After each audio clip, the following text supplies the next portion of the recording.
আসসালামু আলাইকুম প্রিয় শিক্ষার্থীরা, টেকনিক ইজি এডুকেশনের পক্ষ থেকে তোমাদের সবাইকে সাদর আমন্ত্রণ জানাচ্ছি আজকের আরও একটি নতুন ভিডিও ক্লাসে। আমি ইমরান মাহমুদুল শিফা চলে এলাম তোমাদের জন্য নতুন আরও একটি ভিডিও ক্লাস নিয়ে। আজকে আমরা সৈয়দপুর সরকারি বিজ্ঞান কলেজের একটি প্রশ্ন সমাধান করব। আজকে আমরা এখানে অ্যান্সারিং পোয়েম নিয়ে আলোচনা করব। চলো আমরা এখানে কিছু প্রশ্ন পেয়েছি, প্রশ্নগুলো একটু পড়ে নিই। What does the poet mean? Poet মূলত কি বোঝাতে চেয়েছেন, কবি কি বোঝাতে চেয়েছেন? যেহেতু এখানে তোমাদের একটু কথা বলে রাখি, যারা মূলত কবিতা লিখে তাদেরকে ভার্সিফায়ার বলা হয়। তুমি ছোট ক্লাসে আছো তো এখন ওইভাবে হয়তো শেখানো হয় নাই, তাদেরকে বলা হবে ভার্সিফায়ার। এটা শিখে রাখবা, হ্যাঁ, ভার্সিফায়ার। আচ্ছা, ভার্সিফায়ার। আর পোয়েটের পরিবর্তে ভার্সিফায়ার ব্যবহার করবা।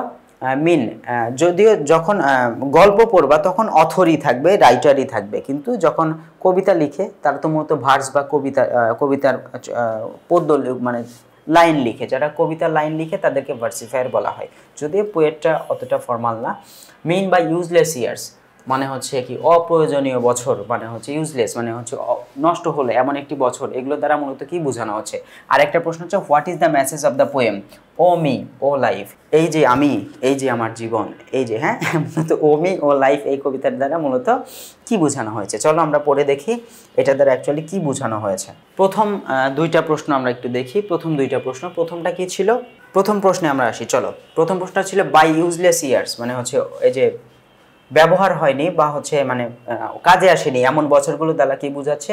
দ্য পোয়েট মিনস, কবি মূলত বোঝাতে চেয়েছেন দ্য ইয়ার, সেই বছরগুলোকে, দ্যাট ফিল ওয়েস্টেড, যেগুলো দেখে মনে হয় কি যেগুলো আমরা মূলত নষ্ট করেছি, অ্যান্ড অর আর উইদাউট মিনিংফুল, এবং যেগুলো হচ্ছে কোনো ধরনের অর্থহীন। উইদাউট মিনিংফুল মানে হচ্ছে অর্থহীন। এখানে আর মিনিংলেস বলা যায়, হ্যাঁ, এখানে কি উইদাউট মিনিংফুল, এটার পরিবর্তে যদি বেশি মনে হয় তুমি যে মিনিংলেস লিখতে পারো, হ্যাঁ।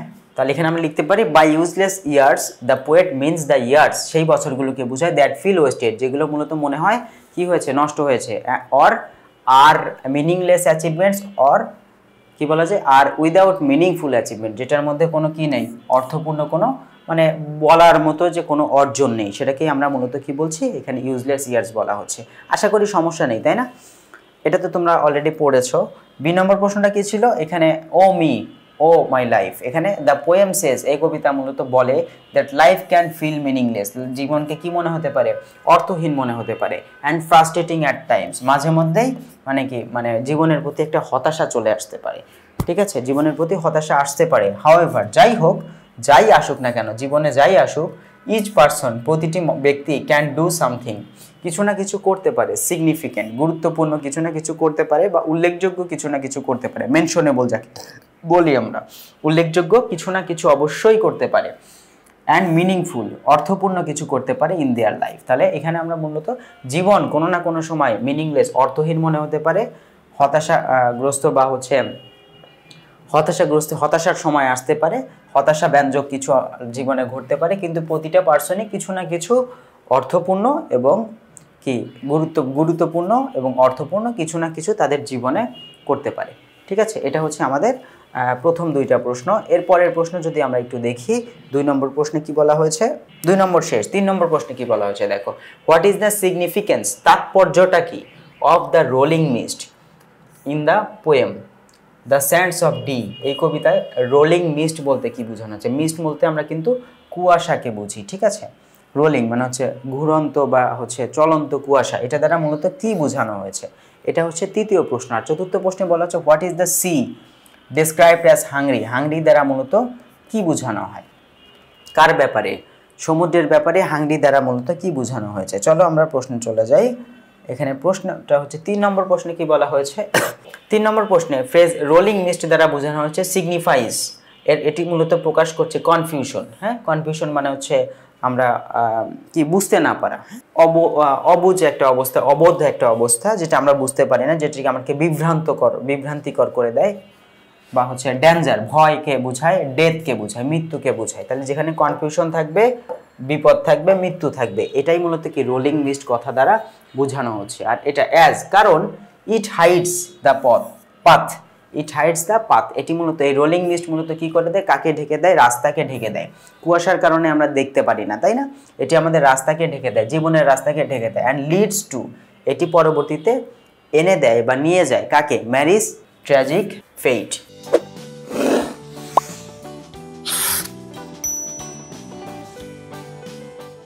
ট্র্যাজিক মানে ভয়ানক একটা ভাগ্যের যা ঘটে, ম্যারির সঙ্গে যা ঘটেছিল। হ্যাঁ, ম্যারি মৃত্যুবরণ করে, তাই না? মূলত এখানে ঘটনাটা হচ্ছে ম্যারির যে ম্যারির সঙ্গে যে বাজে একটা ঘটনা ঘটেছিল, এটার জন্য কে দায়ী ছিল? এটার জন্য রোলিং মিস্ট দায়ী ছিল। এখানে রোলিং মিস্ট দ্বারা কনফিউশনকে বোঝানো হচ্ছে, ডেঞ্জারকে বোঝানো হচ্ছে, ডেথকে বোঝানো হচ্ছে। যেখানে কনফিউশন এসেছিল প্রথমে, তারপরে বিপদ বোঝা যায় এবং সবার শেষে মৃত্যুও চলে আসে। এটা দ্বারা মূলত মনে হচ্ছে যে এই রোলিং মিস্ট দ্বারা মূলত বিভিন্ন কনফিউশন, বিভিন্ন ডেঞ্জার এবং পাশাপাশি মৃত্যুকেও বোঝানো হয়েছে। যেখানে তোমার এই রোলিং মিস্ট বা হচ্ছে তোমার কুয়াশা, যেটা ঘন কুয়াশা, সেই কুয়াশাটি মূলত পথ আটকে দেয় এবং পরবর্তীতে ম্যারির ভয়ানক মৃত্যুকে নিয়ে আসে। যাই হোক, এটা ছিল আমাদের সি নম্বর প্রশ্ন, তোমরা হয়তো পড়ে থাকবে এটা। ডি নম্বর প্রশ্নটি, the sea is described as hungry. কেন সমুদ্রকে কেন ক্ষুধার্ত বলা হয়? বিকজ ইট সিম্বলাইজেস, এটি তুলে ধরে দ্য কনজিউমিং নেচার। হ্যাঁ, কনজিউমিং মানে কি? কোনো কিছু কেউ যদি অধিক পরিমাণে ভোগ করে সেটাকে বলা হয় কনজিউমিং। হ্যাঁ, অধিক পরিমাণে যদি কেউ লট অফ মানে এক কথা লটস অফ প্রচুর পরিমাণে যেটা ভোগ করা হয় সেটাকেই ভোগ করা অর্থে কনজিউম ব্যবহার করি। কনজিউমিং নেচার মানে অফ দ্য সি, সমুদ্রের কি রয়েছে? এই যে এখানে ভোগের প্রচণ্ড পরিমাণে ভোগ করার কি রয়েছে? নেচার বা প্রকৃতি রয়েছে। হুইচ টুক, যেটি মূলত নিয়ে আসে ম্যারিজ লাইফ। হুইচ টুক মানে যেটি নিয়ে নেয়, কেড়ে নেয়। ম্যারিজ লাইফ যেটি মূলত ম্যারিড জীবনকে কেড়ে নেয়, যেটি মূলত ম্যারিড জীবনকে কেড়ে নেয়। লেখা দেখে তো পুরো চাইনিজ লেখার মতো লাগতেছে মনে হয়। যাই হোক, চলো আমরা পরবর্তী প্রশ্নে চলে যাই। পরবর্তী প্রশ্নে কি বলা হয়েছে দেখো। 3 নম্বর প্রশ্ন হচ্ছে, what does the poet call time an old gypsy man. হ্যাঁ, ওল্ড জিপসি ম্যানের সঙ্গে কেন সময়কে তুলনা করা হয়েছে বা সময়কে কেন ওল্ড জিপসি ম্যান বলা হয়েছে? এটা হচ্ছে ই নম্বর প্রশ্ন। আর এফ নম্বর প্রশ্ন বলা হয়েছে, what is the main idea of the poem time you old gypsy man. মানে সময় তুমি কি এখানে জিপসি বলতে আমরা কি জানি? জিপসি মানে হচ্ছে যারা এক জায়গায় থাকে না। হ্যাঁ, এটা 8ম শ্রেণীর বইয়ে একটা জিপসি ম্যান বা জিপসি জাতি সম্বন্ধে কথা বলা হয়েছে। যাযাবর জাতি, বোহেমিয়ান আমরা যাকে বাংলায় বলি, যারা নির্দিষ্ট জায়গায় থাকে না, তারা নৌকায় করে করে নদীতে ঘুরে বেড়ায়। হ্যাঁ, এদেরকে আমরা বেদে সম্প্রদায় নামেও কিন্তু চিনি। ঠিক আছে, সাপুরে হিসেবেও দেখা যায় মাঝে মধ্যে, যখন পানি থাকে না তখন দেখা যাচ্ছে এরা বিভিন্ন জায়গায় সাপুরি হিসেবে কাজ করে। যাই হোক, এই জিপসি দ্বারা তাদেরকে বোঝানো হয়েছে। কিন্তু এখানে বলা হয় যে সময়, তুমি কি সেই জিপসি মানব, তুমি কি সেই জিপসি মানবের মতো, এরকম বোঝাচ্ছে। আসলে এই কবিতার মেইন আইডিয়া বা মেইন থিমটা কি? চলো আমরা দেখে আসি মেইন থিমটা আসলে কি। কি বলছে? দ্য সি ইজ ডেসক্রাইবড, সমুদ্রকে বর্ণনা করা হয়েছে। এটা পড়া হয়েছে। দ্য পোয়েট কলস, কবি মূলত বলেছেন কাকে? সময়কে কি বলে ডেকেছেন? আর জিপসি বলে ডেকেছেন। বিকজ জিপসিস, এই জিপসি যারা আছে, বোহেমিয়ানরা হচ্ছে আর নোন, তারা পরিচিত কি হিসেবে? ফর দেয়ার রেস্টলেসনেস, তারা কোনো বিরতিহীন হিসেবে তারা পরিচিত। তাদের মধ্যে কোনো বিরতি বলে কিছু নেই, রেস্টলেসনেস। ওয়েন্ডারিং লাইফস্টাইল, ওয়েন্ডারিং মানে হচ্ছে ভবঘুরে, যারা প্রচণ্ড পরিমাণে ঘুরে বেড়ায়, ওয়েন্ডারিং ঘুরে বেড়ায়। জাস্ট লাইক টাইম, সময়ের মতো। দ্যাট নেভার স্ট্যান্ড স্টিল, যেটি সময়ের মতোই, সময়ও কি করে না, কখনোই থামে না। নেভার স্ট্যান্ড স্টিল, যেটি মূলত কখনোই থামে না, সময়ও কি করছে না, কখনোই থামছে না। ঠিক আছে, তাহলে এখানে এজন্যই মূলত কি সময়কে কি বলা হয়েছে? জিপসি বলা হয়েছে। আর এফ নম্বর প্রশ্নটা কি দেওয়া আছে? এফ নম্বর প্রশ্নে বলা হয়েছে the main idea of the poem. এখানে মেইন আইডিয়াটা কি? Time you old gypsy man. এই কবিতাটিতে মূলত মেইন আইডিয়াটা কি? আইডিয়াটা হচ্ছে ইজ, এই যেখানে মেইন আইডিয়া, এই আইডিয়ার জন্য এখানে ইজ বসছে। দ্যাট, সেটি হচ্ছে যে time can not be stopped, সময়কে কখনোই কি করা যায় না, সময়কে কখনোই আটকানো যায় না। পাশাপাশি অ্যান্ড কিপস মুভিং, এটি সবসময় কি করতে থাকে? চলতেই থাকে। মুভিং অন, এটি চলতেই থাকে। উইদাউট রেস্ট, কোনো প্রকার রেস্ট ছাড়া, কোনো প্রকার বিশ্রাম ছাড়া। এটা আমরা বাংলায় তো অনেকভাবে লিখি, কিন্তু আমাদের ইংরেজিতে লিখতে হবে। এটাই হচ্ছে মূল সমস্যা তোমাদের। তোমরা একটু কষ্ট করে মুখস্থ করে ফেলবা। মেইন থিম সবসময়ই আসে, মেইন থিমটা মুখস্থ করে ফেলাটাই বেটার। তাহলে এখানে the main idea of the poem time you old gypsy man is that, এটার মেইন থিম বা সারমর্ম হচ্ছে time can not be stop, সময়কে কখনোই আটকানো যায় না। অ্যান্ড কিপস মুভিং অন, এটি চলতেই থাকে উইদাউট রেস্ট, কোনো প্রকার বিশ্রাম ছাড়া। ঠিক আছে, চলো আমরা 6টি প্রশ্ন পড়ে ফেলেছি, এরপরের 2টি প্রশ্ন আমরা সমাধান করে ফেলি। লাস্টের দুটি প্রশ্ন কি দেওয়া আছে? লাস্টের দুটি প্রশ্ন হচ্ছে এরকম, what do sordid and plodding mean? Sordid এবং প্লডিং শব্দের অর্থ কি? সর্ডিড অ্যান্ড প্লডিং শব্দের অর্থ কি? What was the weather like when Mary went out to bring the cattle home? সে যখন গবাদি পশুকে আনার জন্য বাইরে গিয়েছিল তখনকার ওয়েদার বা আবহাওয়া কেমন ছিল? এটা কিন্তু পাস্ট টেন্সের প্রশ্ন, অ্যান্সার হবে পাস্ট টেন্সে। এটা প্রেজেন্ট টেন্সের প্রশ্ন, অ্যান্সার হবে হচ্ছে প্রেজেন্টে, প্রেজেন্ট ইনডিফিনিটে। চলো তাহলে এখান থেকে আমরা দেখি সর্ডিড অ্যান্ড প্লডিং মিন, এই যে এই দুইটাকে একত্রে কি বলা হয়? ডার্টি মানে নোংরা বোঝানো হয়, আনপ্লিজেন্ট মানে অস্বস্তিকর, এটা কখনোই আমাদের স্বস্তি দেয় না। অ্যান্ড টায়ারসাম, টায়ারসাম এক্সিস্টেন্স, এবং টায়ারসাম মানে কি? একদম ক্লান্ত, এক্সস্টেড আমরা যাকে বলি, একদমই ক্লান্ত। অফ লাইফ, জীবনের কোন অস্তিত্ব? ক্লান্ত অস্তিত্ব, মানে হচ্ছে একদম বাজে অবস্থা বোঝায়। তাহলে এখানে সর্ডিড অ্যান্ড প্লডিং বলতে জীবনের সেই অবস্থাকে বোঝাচ্ছে যেখানে ডার্টি নোংরা বোঝায়, আনপ্লিজেন্ট মানে অস্বস্তিকর, এবং সবার শেষে হচ্ছে ক্লান্ত অস্তিত্বকে বোঝানো হচ্ছে। জীবনের ক্লান্ত অস্তিত্ব মানে একদম ক্লান্তিকে বোঝানো হচ্ছে। আচ্ছা, সি নম্বরে এটা প্রেজেন্ট ইনডিফিনিট টেন্সের প্রশ্ন ছিল, প্রেজেন্ট ইনডিফিনিট টেন্সের অ্যান্সার। এখানে মিন্স কেন দেওয়া হয় নাই?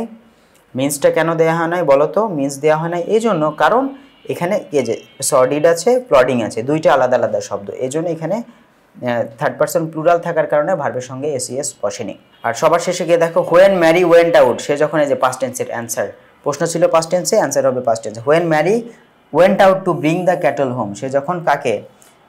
এই গবাদি পশুকে বাসায় আনতে বা বাসায় ফিরিয়ে আনতে যখন বের হয়েছিল, the weather was very adverse. হ্যাঁ, ওয়েদার কি ছিল? অ্যাডভার্স বলতে কি? একে কি বলা হয়? এটাকে প্রতিকূল বলা হয়, তাই না? অনুকূল প্রতিকূল পড়েছি না আমরা অঙ্ক করার সময়? পরিবেশের প্রতিকূল মানে পরিবেশের সাথে সবসময় যেমন থাকে সেরকম না, একটু বিপজ্জনক ছিল। ফর এক্সাম্পল, যেমন উদাহরণস্বরূপ, দেয়ার ওয়ার, সেখানে ছিল ওয়াইল্ড ওয়েস্টার্ন ওয়াইল্ড। ওয়াইল্ড মানে কি? এক কথা হচ্ছে ওয়াইল্ড বলতে আমরা বন বা জঙ্গল বোঝাই, কিন্তু এখানে ভয়ানক অর্থে ব্যবহৃত হবে। ওয়েস্টার্ন মানে পশ্চিম দিক থেকে বাতাস ছিল, পশ্চিমা বাতাস ছিল। ফোম ইন দ্য সি, সাগরে ফেনা উঠেছিল। মিস্ট ইন দ্য ইয়ার, বাতাসে কুয়াশা ছিল। হ্যাঁ, এবং অ্যান্ড অ্যাবভ অল, এবং মোটের উপরে, এবার এক কথায় বলতে গেলে, আর টাইড ইন দ্য সি, সমুদ্রে কি উঠেছিল? ঝড় উঠেছিল বা ঢেউ উঠেছিল। সমুদ্রে আমরা প্রচুর পরিমাণে ঢেউকে দেখতে পেয়েছি। তাহলে এখানে যখন ম্যারি বাইরে বের হয়েছিল গবাদি পশুগুলোকে বাইরে থেকে নিয়ে আসার জন্য, পরিবেশটা কেমন ছিল? প্রতিকূল ছিল, মানে স্বাভাবিক অবস্থায় ছিল না, প্রতিকূল ছিল। এবং পাশাপাশি এখানে ফর এক্সাম্পল উদাহরণস্বরূপ, there were wild western wind, এখানে মূলত পশ্চিমা বাতাস ছিল। হ্যাঁ, এবং এটা কি বুনো বা বন্য বলা হয়, বুনো বা বন্য, বুনো অথবা বন্য মানে এটা অনেকটা পাশবিক বলা হয়। পাশবিক বুঝো তো? মানে পশুর মতো আচরণ। হ্যাঁ, মানে যার মধ্যে মানবিকতা বলে কিছু নাই। তাহলে সেই বাতাসের মধ্যে কোনো প্রকার মানবিকতা ছিল না, যেটি মূলত ওয়েস্টার্ন অর্থাৎ কোন দিক থেকে আসছিল? পশ্চিম দিক থেকে আসছিল। ফোম ইন দ্য সি, সেখানে মূলত কি ছিল? সমুদ্রে ফেনা তৈরি হয়েছিল। আর সমুদ্রে ফেনা কখন তৈরি হয় জানো? যখন সমুদ্রে ঢেউ উঠে তখনই মূলত সমুদ্রে ফেনা তৈরি হয়। মিস্ট ইন দ্য এয়ার, বাতাসে কুয়াশার ভাব ছিল। কুয়াশা ভাব বলতে ঠান্ডা ঠান্ডা একটা ভাব। এটাও মূলত কি প্রকাশ করে? এটা বোঝায় যে সমুদ্রে মূলত ওই সময় কি ছিল? ওই সময় মূলত ঝড় উঠেছিল বা সমুদ্রে ঢেউ ছিল। অ্যান্ড অ্যাবভ অল, এবং মোটের উপরে, মানে এক কথায় বলতে গেলে, এ টাইড ইন দ্য সি, সমুদ্রে কি ছিল? ঢেউ ছিল। ঠিক আছে, এই ছিল আমাদের আজকের 8 নম্বর এই প্রশ্নটা। যাই হোক প্রিয় শিক্ষার্থীরা, আমরা ক্লাসের একদম শেষ পর্যায়ে চলে এসেছি। আশা করি তোমরা সবাই বুঝতে পেরেছো। পরবর্তী কোনো একটি ক্লাসে আমি ইমরান মাহমুদুল শিফা টেকনিক ইজি এডুকেশনের সঙ্গে আবার হাজির হয়ে যাব তোমাদের সঙ্গে। সে পর্যন্ত তোমরা সবাই ভালো থেকো, সুস্থ থেকো, নিরাপদে থেকো। টেকনিক ইজি এডুকেশন এবং টেকনিক পাবলিকেশনের সঙ্গে থেকো। আসসালামু আলাইকুম।